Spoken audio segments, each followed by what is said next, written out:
Dios, en nombre del Padre, del Hijo y del Espíritu Santo. Amén. Te damos gracias, Señor, por el regalo de este día. Gracias por este primer sábado del mes de septiembre. Te agradecemos por el regalo de nuestra vida. Gracias, Señor, también por el regalo de tu persona para nosotros y para toda la humanidad. Gracias porque reconocemos en ti el Dios verdadero, pero reconocemos a aquel que siendo Dios verdadero se hizo hombre verdadero. Gracias por el amor divino que tienes en tu corazón y gracias porque asumiste nuestros procesos humanos. Gracias porque te encarnaste en el vientre inmaculado de nuestra Madre Santa. Gracias por tu gestación, por tu nacimiento de verdadero. Gracias porque asumiste nuestra historia. Bien, el día de hoy nuestra reflexión es el inicio del capítulo 6 de San Lucas. Veremos 5 versículos. Y le llamo a nuestra reflexión, se encarnó y se hizo hombre. Estas dos palabras, en sarquesanta, en el griego, se encarnó en sarquesanta, y la palabra en antropesanta, que se hizo hombre, en sarquesanta, en antropesanta, se encarnó y se hizo hombre, es una forma de que el credo que profesamos tú y yo manifiesta la verdad de la naturaleza humana en la persona de nuestro Señor Jesucristo. Antes de escuchar el Evangelio, refiero esta escena como este dibujo donde expresamente hoy, caminando, los apóstoles tenían hambre y iban cortando espigas e iban restregando en sus manos las espigas para quitar los granitos de cereal, como cuando de pronto nosotros abrimos un poquito la nuez o el cacahuatito. Ellos acostumbraban friccionar la espiga de trigo en las manos e ir comiendo los granitos del cereal. Pero le critican al Señor. Allá al fondo se ven aquellos hombres con turbante también, aquellos 4 seres que están allá, criticándole porque permite que sus apóstoles hagan algo que ellos dicen no está permitido en sábado. Y entonces el Señor, adelante David, la siguiente diapositiva, va a referir hoy una escena de la historia que habla del tiempo de la monarquía, el tiempo del rey David. Adelante David, por favor. El tiempo del rey David, cuya fotografía pongo a continuación. Refiere el Señor que en tiempo de David, en una ocasión en que habían ido al campo de batalla, regresaron con hambre. Entonces hicieron algo que la ley no les permitía, porque hoy le están criticando al Señor que los apóstoles estén haciendo un trabajo en sábado. El sábado, dicen ellos, no puede hacer uno absolutamente nada. Y el Señor Jesús les dice que David, en tiempo del rey, del sacerdote Abiatar, él y los guerreros que venían de la guerra entraron al templo y tomaron del pan de la presencia porque no encontraron más comida. Y entonces empezaron a comer un pan que les era solamente permitido comer a los sacerdotes. Y el Señor pues refiere de que aún lo más sagrado tiene que estar siempre en función del amor que Dios tiene a los hombres, no que lo que sea sagrado esté fuera de un espíritu realmente humano, realmente de compasión o de ayuda al hombre necesitado. Unido a esto, la siguiente diapositiva, por favor, David, te comparto una escena parecida en la historia. O sea, junto con esta escena que narra Lucas 6, de los apóstoles restregando las espigas de trigo en sábado, la referencia que hace el Señor a tiempo del rey Abiatar, del sacerdote Abiatar, pongo esta fotografía de San Ambrosio de Milán, quien también ubica que lo sagrado está en función también y al servicio, porque así Dios nos ama y así Dios lo ha querido, en función del hombre, sobre todo cuando pasa extrema necesidad. Los apóstoles en la escena del Evangelio, comiendo granito de cereal en sábado, el rey David con sus guerreros comiendo pan de la presencia.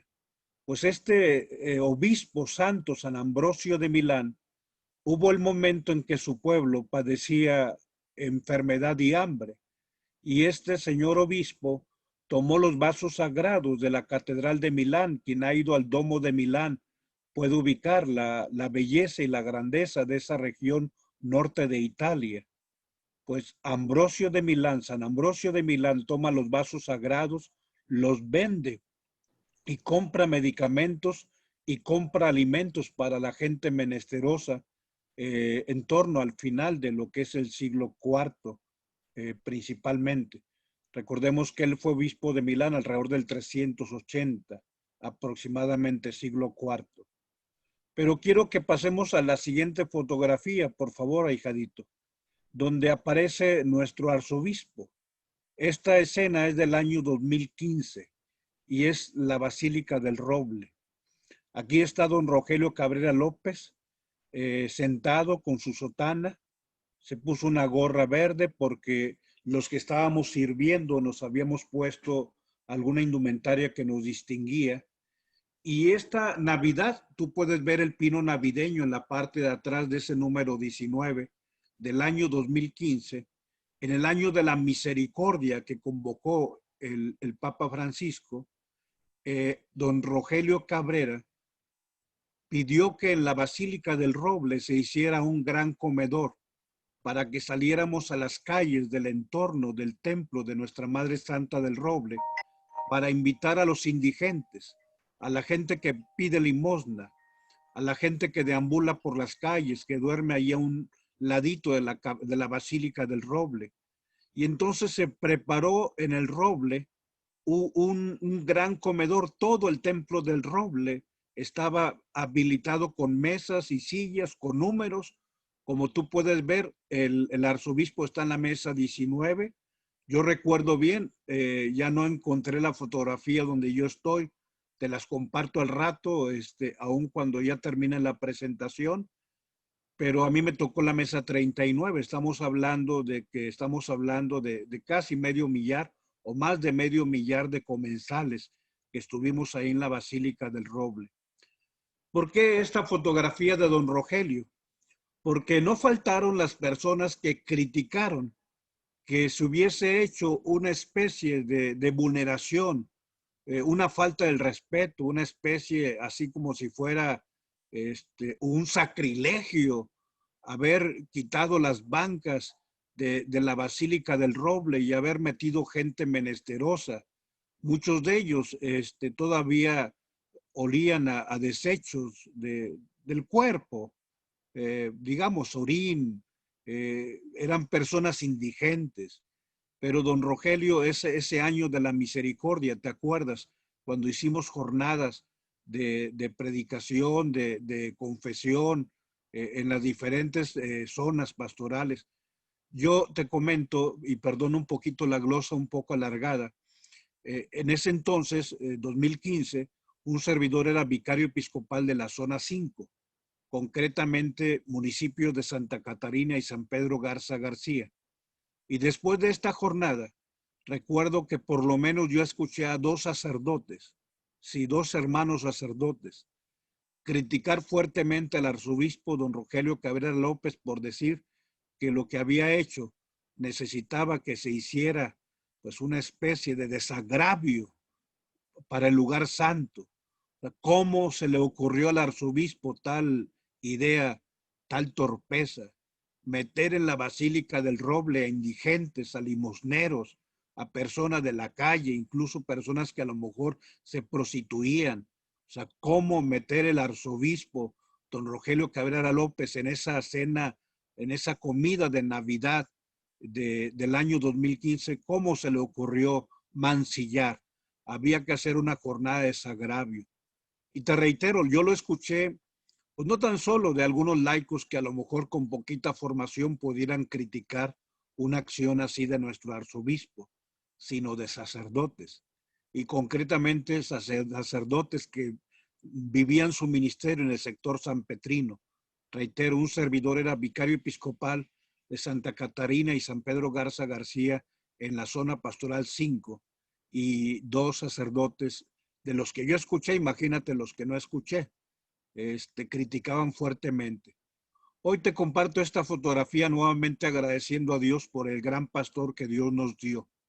Sin duda la escena de los apóstoles restregando las espigas de trigo en sábado, haciendo lo que aquellos que criticaron pensaban que era un pecado, recordando lo que David hizo en tiempo del sacerdote Abiatar y recordando lo que hizo San Ambrosio de Milán, vendiendo lo sagrado para dar de comer y curar a su pueblo, y sobre todo muy orgulloso de don Rogelio Cabrera López, nuestro arzobispo, nuestro pastor, que entendiendo el espíritu del evangelio, ofreció ahí en un lugar céntrico, en un lugar hermoso, donde está nuestra Madre Santa, que nos cobija con su manto maternal, pero metiendo a los hijos de nuestra Madre Santa para que comieran unos tamalitos, me acuerdo muy bien.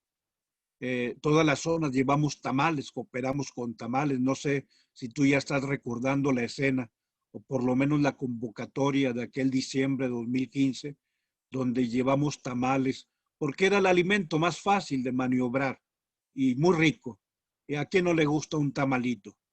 Comer un tamalito. Pero bueno, adelante con una glosa quizá un poquito larga, pero vamos ahora al texto del Evangelio, porque esto nos va a ayudar, por favor. Muy bien. Que el Señor esté con ustedes. Adelante, hijadito. Proclamación del Santo Evangelio según San Lucas. Por favor, adelante, David. Un sábado atravesaba el Señor un sembrado.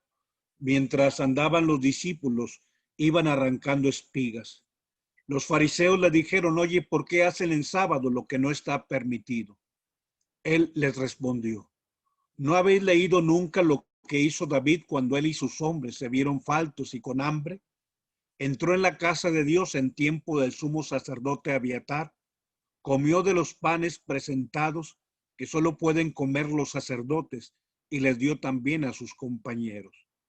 Y añadió, el sábado se hizo para el hombre y no el hombre para el sábado. Así que el Hijo del Hombre es Señor también del sábado. Palabra del Señor. Gloria a ti, Señor Jesús. Bien, habría muchas cosas más que podría comentarte. Creo que la letra roja habla de lo que ya he tratado de contextualizar en el principio de nuestra reflexión. Pero bastaría decirte varias cosas hoy en día. La casa de la iglesia, lo que fue el seminario donde yo me formé en Corregidora. Ahí tú ubicas en contraesquina de lo que es Cerámica Regiomontana o Daltay, Corregidora y Gustavo Díaz Ordaz. Bueno, ese lugar en varias ocasiones se ha convertido en lugar de refugio. Bastaría que recordaras el tiempo del Gilberto, donde precisamente la gente que vive al margen del río Santa Catarina, ahí en la colonia Lucio Blanco y Luis Echeverría, ya sin casitas y una parte de la barda del seminario también derrumbada. El seminario se convirtió en un lugar de acogida durante 2 meses para que durmieran ahí los más pobres y para que les diéramos de comer. O sea, el seminario dejó de tener salones para dar clases, para que nuestros seminaristas dieran las mejores clases de vida cristiana, atendiendo al hermano menesteroso. Y te comento, hoy en día, ese mismo seminario, la casa de la iglesia, por orden de Rogelio, está abierto para recibir enfermos de COVID y para atenderlos, para ayudarlos. Fíjate cómo este gesto de don Rogelio y este gesto del Señor y de David y este gesto de San Ambrosio es un gesto que no es tan extraño en nuestra iglesia. Hoy el Señor nos dice lo que concluye. El sábado se hizo para el hombre. Ojo, Marcos y Mateo hablan del Hijo del Hombre. San Lucas habla del hombre y no el hombre para el sábado. También, claro, habla del Hijo del Hombre que es Señor también del sábado. Quisiera adelante compartirte hoy, adelante David, mi reflexión más peligrosa. Tenía años procesando, pero no la había redactado propiamente. No obstante, aunque esta reflexión y esta redacción, dale doble clic, ahijadito, por favor. Esta reflexión y esta redacción tiene deficiencias en la forma, pero no tiene deficiencias en el contenido. Reitero, es mi reflexión más peligrosa que puede hacer que tú te desconectes y que quizá digas, ya no quiero escuchar lo que dice este hombre insensato, este hombre imprudente, este hombre necio, este hombre ignorante. Se trata de una reflexión inédita, pero también una reflexión incómoda. Adelante. Haciendo alusión a este texto el capítulo 6 de San Lucas, versículo 1 al 5, quiero decirte que el texto del Evangelio nos presenta un error al referir la historia patria de Israel. Porque en tiempo en que David, y aquí viene la parte de abajo, es el primer libro de Samuel, capítulo 21 del versículo 2 al 7, en la referencia que hace el Señor al rey David, que subió al templo y que se comió el pan, eso sí es verdad. Lo narra el primer libro de Samuel, el capítulo 21, versículo 2 al 17, al 7, tú lo puedes ver. Pero no era Abiatar el sacerdote, sino Ahimelech era el sacerdote. Por eso, dentro de esta reflexión provocadora, yo quiero quizá un poco picarte las costillas y preguntarte, ¿se equivocó el Señor al referir la historia patria? O sea, ¿cómo puede ser que el Señor Jesús, nuestro amado Señor, el Dios de dioses, y lo digo con todo mi corazón, en ninguna manera, al hablar de Jesús como Dios de Dios, Rey de reyes, Señor de señores, luz de luz, Dios verdadero de Dios verdadero, amor de los amores, en ningún momento voy a hacerlo con un tono que no sea sino desde el corazón y desde mi mente. Pero vuelvo a preguntar, este Señor de señores, Dios de dioses, Rey de reyes, Dios verdadero de Dios verdadero, pudo haberse equivocado o ser impreciso al traer los datos de la genealogía en la casta sacerdotal? Sobre todo, yo te provoco un poco más. Si tú y yo estamos manifestando que Jesús es verdadero Dios, podemos aceptar que pudiera haber errores o, si tú quieres, imprecisiones en su conocimiento. Digamos, la pregunta subrayada en color café, más provocadora, porque Jesús es Dios. ¿Puede Dios equivocarse en su ciencia, en lo que él conoce? Y reitero, o sea, que hay un error, hay un error. Basta que tú leas primer libro de Samuel, capítulo 21, el versículo 2 al 7. Los teólogos y los exégetas y los biblistas y los sacerdotes y todo mundo hemos tratado de solucionar este error histórico. Y entonces, bueno, hay dos explicaciones adelante que hemos buscado para explicar, por favor, David, dos explicaciones técnicas sobre este tema, digamos, que nos provoca unos ciertos problemas. Por favor, David, la siguiente. Entonces, las dos explicaciones que se dan para poder tratar de paliar el error histórico. La siguiente, Jaito, por favor. Primero, unos dicen que Abiatar se le menciona porque era más célebre, digamos, en tiempos de David, y de hecho en algún momento se refiere el segundo libro de Samuel, capítulo 20, versículo 25, se refiere a Abiatar como el sacerdote por antonomasia en tiempo de David. Como tú te acuerdas quién era el sacerdote por antonomasia en tiempo de Salomón, yo al decirte el nombre, inmediatamente vas a ubicar que incluso ha pasado a ser un hombre que históricamente ha quedado en la memoria de todos. Si en tiempo de David Abiatar, como algunos especialistas explican diciendo, pues hablan de Abiatar porque Abiatar fue el más famoso. En tiempo de Salomón el más famoso era Sadoc. De la palabra o del sacerdote Sadoc viene la palabra saduceo, sí, de Sadoc. Los saduceos son los descendientes de Sadoc. O sea, tan célebre era Sadoc en tiempo del rey Salomón que la estirpe sacerdotal después de él 10 siglos, porque estamos hablando de Salomón, entre el año 971 al 931 antes de Cristo. Bueno, 10 siglos después, todavía Sadoc, sacerdote en tiempo de Salomón, es recordado porque su estirpe se les llama saduceos. Bueno, los especialistas dicen, bueno, entiende, o sea, la persona que está en tiempo de Salomón, aunque haya habido otros sacerdotes, pues era Sadoc, aunque ya después era su hijo en tiempo de Salomón, porque Salomón estuvo 40 años reinando. Por eso cuando David va, pues todo el mundo piensa que es Abiatar, porque Abiatar era, digamos, la referencia histórica. Esta es una primera explicación. Pero hay una segunda explicación donde habla de una tradición, digamos, paralela, es decir, son dos tradiciones, aunque sea divergente, pues que hacía que Abiatar el padre de Ahimelech y no al revés.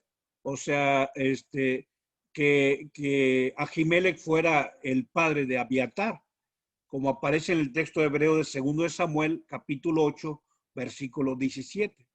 Pero bueno, adelante, o sea, yo quiero no quedarme en estas dos explicaciones, sino dirigir nuestra reflexión adelante a David, a que Jesús verdaderamente se hizo hombre. Y te digo, mi reflexión puede parecer, adelante, hijadito, un poco o un mucho temeraria para no pocos. Y sé que desde lo teológico, por favor, la siguiente diapositiva, o sea, puede ser presuntuosa, y no sé, el sacerdote, el padre Rogelio, puede parecerte en algún momento alguien con una perfumada y aparente erudición, y reitero, esta es de las cosas más complejas. O sea, de pronto alguien cuando se vuelve, digamos, especialista en algunos temas, pudiera parecer una especie de cirujano, donde con un bisturí dice, bueno, tomo el texto sagrado y de aquí para acá es así, de aquí para acá es así.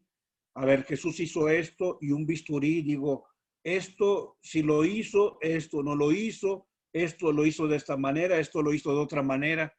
Sí, así con esa imagen a lo mejor bonita, pero grotesca, a veces los hombres parecemos cirujanos, que con un bisturí tratamos de distinguir la verdad divina, la verdad humana en aquello que hizo el Señor Jesús. Pero quiero reiterar, hoy más allá de un solo comentario, mucho más allá de quedarme solamente en algo que leí en algún libro, con toda mi admiración y con todo mi respeto, hoy me acerco a aquel que siendo de condición divina, quiso hacerse hombre. Filipenses 2, 6, 11. Cristo Jesús, el cual existía en la forma de Dios, no tomó en sí a bien la forma debida a su divinidad, sino que se encarnó haciéndose hombre, se humilló hasta morir en la cruz. O sea, habla de la verdadera humanidad que predicamos en Jesús. Adelante, hijadito. Y este es nuestro credo. O sea, nosotros profesamos en el credo que Jesús es verdadero Dios y es verdadero hombre. Adelante, la siguiente diapositiva. Esa es nuestra profesión de fe, en donde manifestamos estas dos grandes verdades, la verdad divina y la verdad humana. Es así como profesamos la fe cada domingo y así debemos profesarla en cada momento de nuestra vida. Creo en Jesucristo, verdadero Dios, sí, pero tú y yo decimos, verdadero hombre. Y esta fe que amamos se manifiesta en la expresión del símbolo de los apóstoles, sí, ese credo de los apóstoles donde decimos, creo en Jesucristo, su único Hijo, nuestro Señor, que fue concebido por obra y gracia del Espíritu Santo, nació de Santa María Virgen. Si habla del Hijo del Padre, habla del Kyrios de nuestro Señor, pero habla de concepción y habla de nacimiento. Pero vamos adelante, por favor, para hablar de estas dos afirmaciones. Adelante, la siguiente diapositiva que tenemos en el credo que los domingos profesamos. Se le llama el símbolo o el credo niceno-constantinopolitano. Porque, adelante, porque tiene lo que definió el símbolo, el concilio de Nicea. Adelante, hijadito, por favor. y tiene también lo que define el concilio de Constantinopla. Y aquí está en letra roja lo que tú y yo profesamos. Dice, creo en un solo Señor Jesucristo, Hijo único de Dios. O habla del Señor, del Kyrios, habla del unigénito de Dios, habla de aquel que nació del Padre antes del tiempo, y las tres afirmaciones hermosas donde el genitivo se convierte en superlativo. No sé, por pensar una cosa que tú le dijeras, perdóname que ponga ejemplos, necios, pero imagínate que tú le digas a alguien, tú eres el esposo de los esposos. O sea, ¿qué estás diciendo? Un superlativo. Que tú le digas a alguien, tú eres la amada de las amadas. ¿Qué estás haciendo? Un superlativo. ¿Qué es lo que dirías si un día tú le dijeras a tu párroco, usted es el sacerdote de los sacerdotes? Un superlativo. Sí, por eso me encanta, me fascina esta forma en que se utiliza el superlativo en el credo. Es una mentalidad griega, helénica, donde dice de Jesús que es el Dios por antonomasia, Dios de dioses. O sea, no hay nada arriba de ti, Jesús. Tú eres luz de luz y tú eres Dios verdadero de Dios verdadero. Y habla de aquel que fue engendrado por el Padre, no fue creado, que es de la misma naturaleza del Padre. Habla de la homousía, de la misma naturaleza, consubstancial. Es otra traducción de esta palabra, por quien todo fue hecho. Y luego, bueno, después de ensalzar la persona de Cristo, que él mismo es lo más alto que hay, que no hay nada arriba de Jesús, pero dice lo que aconteció, que por nosotros los hombres, sí, en bien de nosotros, y por nuestra salvación, bajo del cielo. Y luego vienen las dos afirmaciones. Y por obra del Espíritu Santo, en Sarquesanta se encarnó de María, la Virgen. Y después dice, en Antropesanta se hizo hombre. O sea, el credo no tan solo afirma una ocasión la naturaleza humana de Cristo, lo dice de las dos maneras, en Sarquesanta y en Antropesanta. Perdón, reitero, yo sé que son conceptos que te decía, a lo mejor parece que Rogelio quiere aparecer con una perfumada erudición, pero créeme que no. Vamos a un tema muy delicado. Adelante, quiero hablar de Jesucristo como hombre verdadero. Por eso he detenido mi mirada. Dale doble clic, hijadito. He detenido mi mirada en torno a lo que era el credo, lo que es el credo como tú y yo lo profesamos, donde manifestamos que Jesucristo es hombre verdadero. Tú y yo así lo expresamos. Creo en Jesucristo, verdadero Dios y verdadero hombre. Pero mi pregunta es, ¿en verdad crees que Jesús es hombre verdadero? Existe en muchos de nosotros una resistencia a admitir que aquel que se hizo hombre pudiera tener una debilidad humana o una flaqueza humana. Digamos, nos resulta difícil aceptar el Cristo íntegro de los evangelios. O sea, no lo que Rogelio diga, sino este texto de Lucas 6, del 1 al 5, donde habla de una imprecisión de parte de nuestro Señor. Más bien nosotros nos engolosinamos con las narraciones prodigiosas de los evangelios apócrifos, donde todo habla como si Jesús fuera un mago. ¿Te acuerdas de aquello que habla del evangelio de Santiago? Que no es evangelio, es un apócrifo, que dice que Jesús tomaba barro y entonces empezaba a moldear pajaritos y después hacía, le soplaba a los pajaritos y los pajaritos empezaban a volar. O sea, para ti, para mí es mejor hablar de narraciones prodigiosas y hablar de Jesús, que un niño se cayó y le estaba saliendo sangre, y el niño Jesús con su manita toca la herida y ya no le salió sangre. O sea, tú y yo a veces estamos enamorados de la magia, olvidándonos de la realidad histórica. Obviamente debemos pensar por un solo momento si Jesús desconoció o fue impreciso en algo de la historia de su pueblo. Adelante. La pregunta es si nuestro Señor, la siguiente diapositiva, si nuestro Señor, a quien amamos, a quien amo, a quien tú amas, a quien reconocemos como nuestro Dios de Dios, luz de luz, Dios verdadero de Dios verdadero, ¿ignoraba algo? Esto no tiene problema. El problema son las conclusiones. Porque hay quien dice, no, si Jesús ignoraba algo, entonces no era Dios. Espérame. Perdona que interrumpa la torpeza, la sandez de tu pensamiento. Claro que Jesús es Dios, pero también es hombre.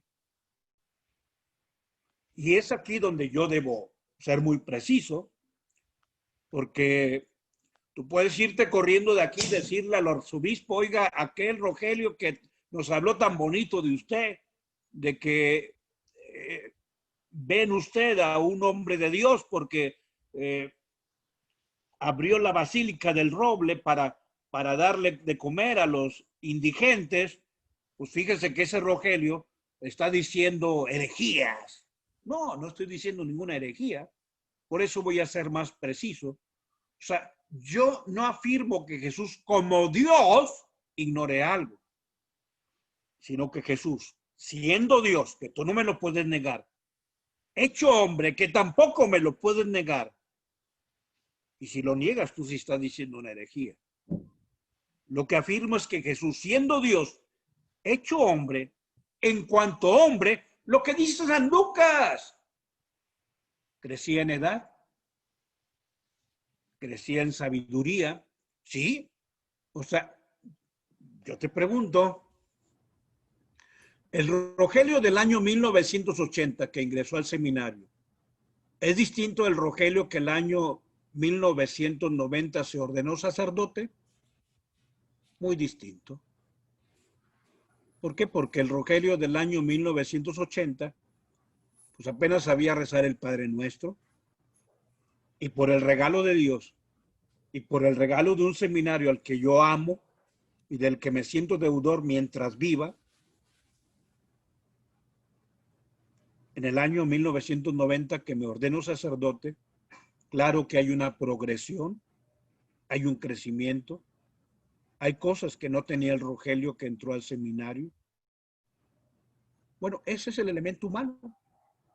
Dice el Evangelio de San Lucas que Jesús crecía en sabiduría. Quien crece en sabiduría hay cosas que antes sabía y ahora, que antes no sabía y que ahora sabe, porque así fue este hermoso acontecimiento de la encarnación del Hijo de Dios. Pues lo que yo afirmo, y reitero esta letra rojita para que no te provoque ruido, no es que afirmemos que Jesús como Dios ignoraba algo, sino que Jesús siendo Dios hecho hombre, en cuanto hombre iba creciendo en edad, en sabiduría y en la gracia de Dios, que también respetó los procesos humanos. Adelante, hablemos de esos procesos. Digamos que vayamos a la afirmación con más violencia. Adelante, hijadito. Sobre este Dios hecho hombre. Es Dios, Jesús, pero se hizo hombre. Bueno, yo te pregunto, ¿qué aconteció el Viernes Santo? Sí, a las 3 de la tarde. Tú puedes decirme, bueno, a las 12 le crucificaron a nuestro Señor, ¿sí? Y a las 3 expiró. Esa hora del día tan sagrada, que cuando las manecillas marcan las 3 de la tarde, cualquier día que fuere, uno inmediatamente piensa la hora en que el Señor dio su vida, murió por nosotros, la hora de la divina misericordia. Bueno, yo te pregunto a ti que batallas para aceptar que Jesús pudiera no conocer un dato o ser impreciso si tú quieres en un dato. La pregunta es, ¿el Viernes Santo murió Dios? Piénsale. ¿El Viernes Santo murió Dios? Y si tú me dijeras que sí, entonces yo diría si murió, pues no era Dios. Porque Dios no es posible que pueda morir. Pero aquí también la afirmación es imprecisa. Permíteme que te lo diga. Por eso me encantan esas dos palabritas griegas que van a quedar aquí en la diapositiva. En antropesanta y en sarquesanta. En sarquesanta se hizo carne. Sarx significa carne. En sarquesanta. Y en antropesanta, antropo significa hombre. En antropesanta se hizo hombre. Pero volviendo a la pregunta sobre el Viernes Santo, la precisión en nuestra afirmación es esta. O sea, no que el Viernes Santo murió Dios, sino el Viernes Santo, Dios hecho hombre, murió humanamente. Ah, esta es la verdad de fe. Fíjate cómo esto cambia. El Viernes Santo, Dios hecho verdadero hombre, murió humanamente. Y yo, bueno, te pregunto, ¿por qué esa manía de glorificar a Cristo a todo trance, privándole de su mayor gloria? Pero, a ver, espérame, cura. ¿A qué gloria te refieres? El más grande acontecimiento. Adelante, por favor. El Dios Altísimo se hizo hombre verdadero. La siguiente, sí. Su mayor gloria consiste en lo siguiente. Ese texto de Filipenses que te manifestaba. El cual, siendo de condición divina, no reivindicó su derecho a ser tratado igual a Dios, sino que se despojó de su grandeza y tomó la condición de esclavo, haciéndose como los demás hombres. Hoy afirmamos lo siguiente. Jesucristo, el Hijo eterno del Padre, como los demás hombres, como tú y como yo. Sí, entonces no era el Hijo eterno del Padre, sí, pero en Sarquesanta, en Antropesanta, se encarnó y se hizo hombre. Descendientes todos de alguien que se llamó Adán. Yo sé que Adán significa hombre, sí, significa arcilla, significa barro, significa tierra. He aquí el símbolo primordial del humano. Los hombres somos humus, o sea, ser humano, sí, humus. El humus es la tierra. El humus es nuestro elemento constitutivo. Verdaderamente el cuerpo de Cristo no era algo irreal, sino real. O sea, su encarnación no fue un engaño, fue una verdad. No era una simple apariencia. Y aquel que era hombre verdadero iba creciendo en edad, en sabiduría y en la gracia de Dios. ¿Hay algún problema que en lugar de haber dicho Ahimelech dijo Abiatar? ¿Tú no tienes alguna imprecisión en algún momento? Yo tengo muchas. Hoy manifiesto mi amor a Jesús, Dios verdadero y hombre verdadero. Alguna imprecisión en lo que él haya dicho no disminuye mi admiración ni mi adoración, porque quiso hacerse hombre, el Dios de la eternidad.